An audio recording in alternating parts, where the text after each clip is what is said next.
Hi and welcome back to PerformanceM, and today we are joined by Richard, KW UK, and he's brought his G87 M2 brand new and a set of KW V4 coilovers, which is one of the first to be fitted, would you say?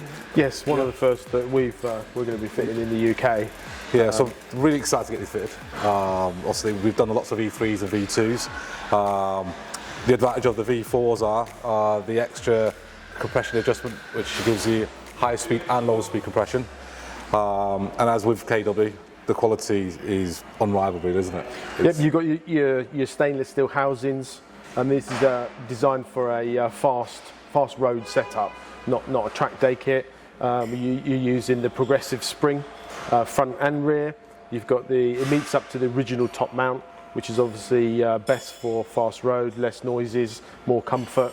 And as Shak said, you've got your high speed, low speed forces here, and that's the difference between this one and the V3s, all in the stainless steel housings. Then the rebound adjustability is on the top here on the fronts, and then on the backs, just up the top there. Which makes this setup here makes it a lot easier for adjustment when it's on the ground, unlike a conventional rebound adjustment, because it's on the side, isn't it, on the shaft? Yes, yep. Then you've got your perch on the back, which gives you the adjustability. And there's low end. Yep, and then this bit sits on the spring, doesn't it? On the bottom end. Yeah, bottom end. As well as this, it comes with an EDC cancellation kit. Obviously the car comes standard as EDC. And there's little plug-in modules that come with the kit. So we can plug them in, and also there's no EDC then, is there, after that? Correct, it tells the onboard ECU, the BMW ECU, that we've removed the original dampers and the KWs are in, so there's no lights coming up on the dash. You lose the functionality of the damper, but it keeps all of the other functionalities there for the electronics. Doesn't delete anything else apart from the dampers. So before we start, the car's ready to go on the ramp. We'll do a stock height measurement so we know where we're starting, and then we can drop the car to what the customer requires within KW's tolerance. And we have a handy KW tool, even stamped. For the kit, you've got this unit, which has got a spirit level on it to make sure it's straight. Goes in the centre of the wheel. Tape measure hooks onto here, and you always go from the centre of the wheel to the wheel arch. That gives you the exact height drop then. So it discounts any tyre pressure loss or anything like that. We've got spanner for adjusting the coilovers, the two little tools for adjusting rebound. So we've got both colours here, and a handy ruler. Everything you need for measuring and adjusting. So we'll go and measure the back one here. Nice and easy. Even easier with a BMW because you know exactly where the centre of the wheel is. So get it in the centre. Then use a spirit level to make sure it's straight, and then measure to the top of the arch, which on here is 38.5.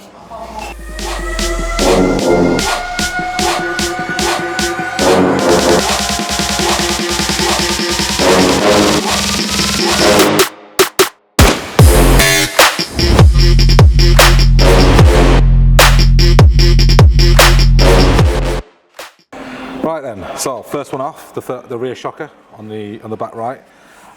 So as we said earlier, these are EDC, the electronic dampers, which go from soft to hard and comfort to Sport Plus. They're a good shock for a daily driver, for someone who wants comfort and drives it as a daily car. Are okay when you're pushing on, but had the limitations. There's only so much these can do, and especially a lot of people want them lower, and they work even less when you lower the car. And then this is where the KWs come in. I think the interesting point is saying, you know, when people want to lower the EDC damper, that you do start to restrict it. You do, yeah. And that's where you're able to get the adjustability. So these become quite crashy on lowering springs. We see it all the time. Yeah. So as soon as you put 20mm lowering springs on these, or any height drop, they do become more crashy, which you don't get with the KWs at all.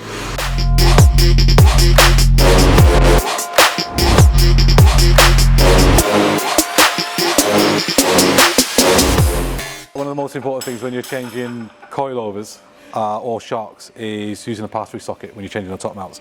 On the stock shocks, obviously you don't want to spin the shaft itself because it can damage the seals. But even more importantly on the KWs, the way they're built, if you spin the shaft when you're undoing the nuts and tightening it back down again, they can actually damage the internals. So it's a pass-through socket. It's got a hole in the middle where we put a socket through to hold the shaft in, and then we can undo the nut to take the top mount off.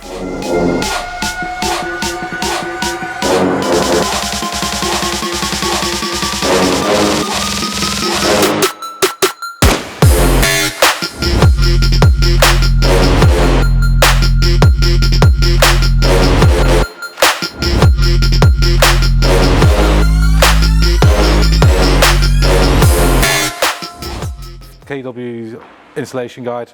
Yeah, again, really important to follow the guide as it has lower and maximum limits for height adjustment. Shock has got to work at a certain level for it to work at its best. So we'll always set it in between that. In this case, like the rears have about 40 mil of adjustment that we can make. That's not 40 mil of height drop, but of adjustment from a preset height drop. The rears are adjusted on the adjuster here between these points, and we're measuring here. So we're going to go for a 30 mil here, and then once we've got it all installed, we'll measure the height so we can adjust accordingly after, once it's all installed.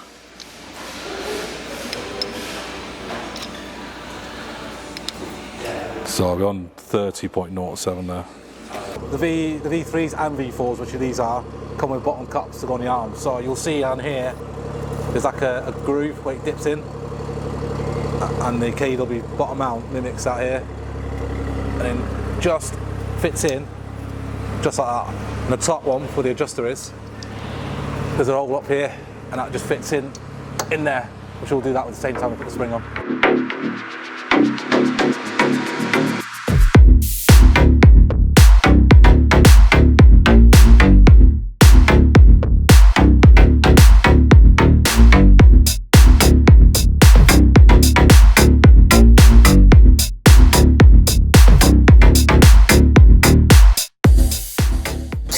So taking this arch liner off, and then we're going to connect the EDC cancellation kit to this corner, and then we can securely fasten it behind the liner so it's out of the way.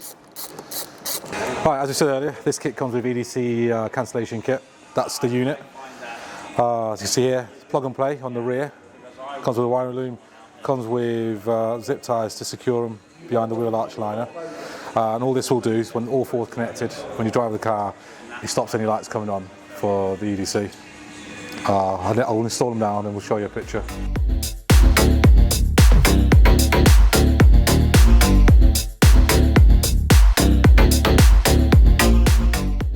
Right, so with the KWs, with all KWs, what they make sure of is all the brackets are like OBM. So when you replace the shocker with a coilover, all the wiring harnesses clip into the original place, and even the sensors on the side of the shocker all fasten on securely.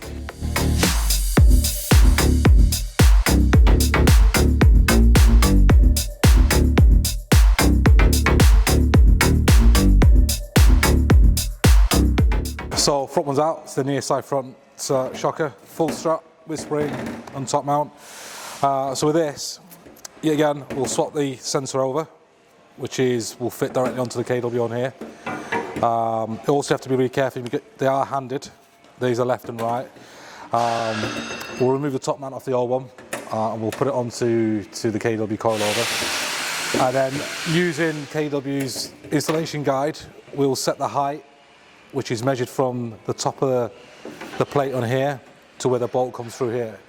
And to start off with, we'll just go halfway through the recommended settings, and then we will adjust the rebound and compression like we do with the rears to our own setup.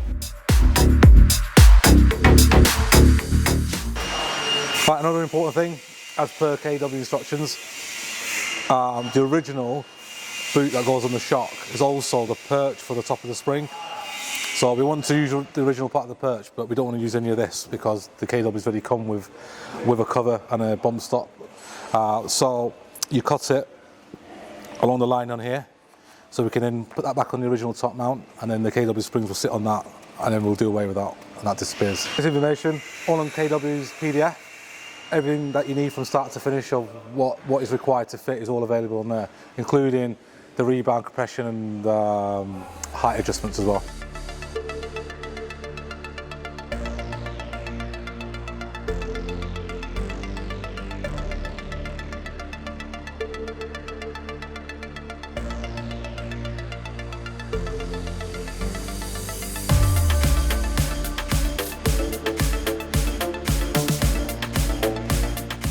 Right, as per KW instructions, they have a range of minimum and maximum height you can adjust the coilovers on. So in this particular model with these KWs are between 180 and 195.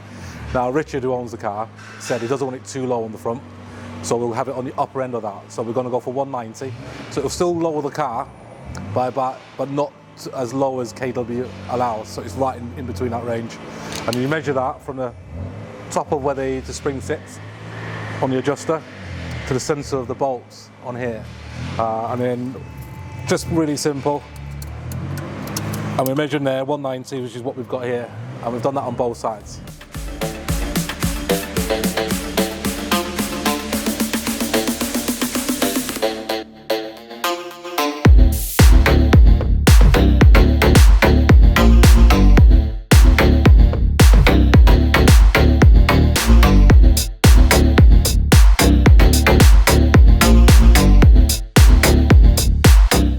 Right, the V4 is now installed, compression and rebound settings all set up, height adjusted, looks pretty good for us in terms of height. It will possibly slightly change over time when they settle. Next important thing now is geo setup. Now here as PerformanceM, we don't believe a car should leave here when it's had suspension upgrades with a standard geometry. BMWs especially are very sensitive to toe and camber, and how that is reacting on the road is very apparent depending on what settings you go for. So one thing that we like to do here a lot of is, once we've done suspension setup, is then adjust the geometry suited to the driving style of the person who owns the car. Usually it's like a fast roll setup, so we like to have a little bit more feedback from the steering. We also have, being rear wheel drive this especially, we have to make sure there's plenty of traction on the road when going forward. And also importantly, when on fast road conditions, when you're on harsh lefts and rights, that there's plenty of grip as well when you're entering the corner and exiting the corner. Everything has an effect to something else, so we don't go to the extreme where we can go for more of a track setup, which will also give you more tyre wear, more tyre noise, which is useless for the road.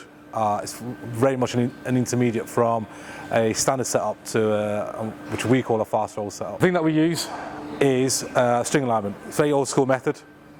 They've been using it in motorsport for years, and essentially what we have to do is set up a string around the car, and you're boxing in parallel the strings to the car by measuring the distance between the wheel and the string.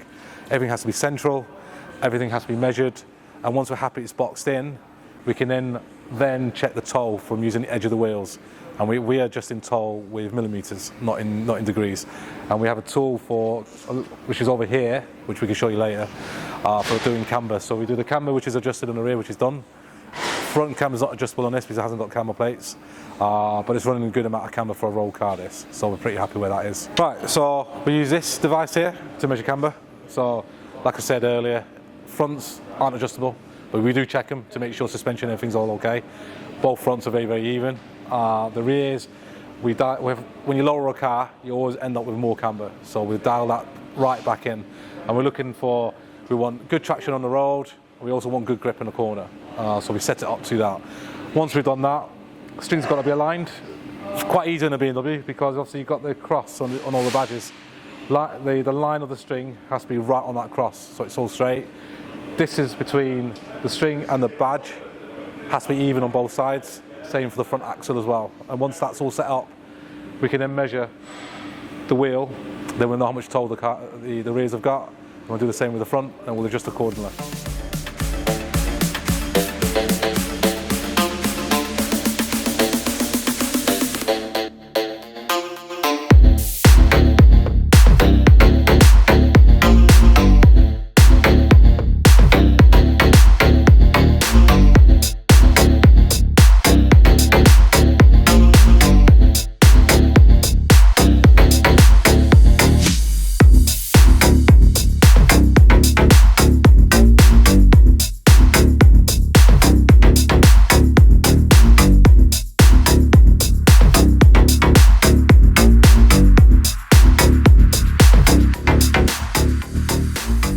And here we have it, all done. KWV 4's all fitted, all adjusted. Heights, we would say, is absolutely perfect. There's probably a little more room for settlement. Dual done.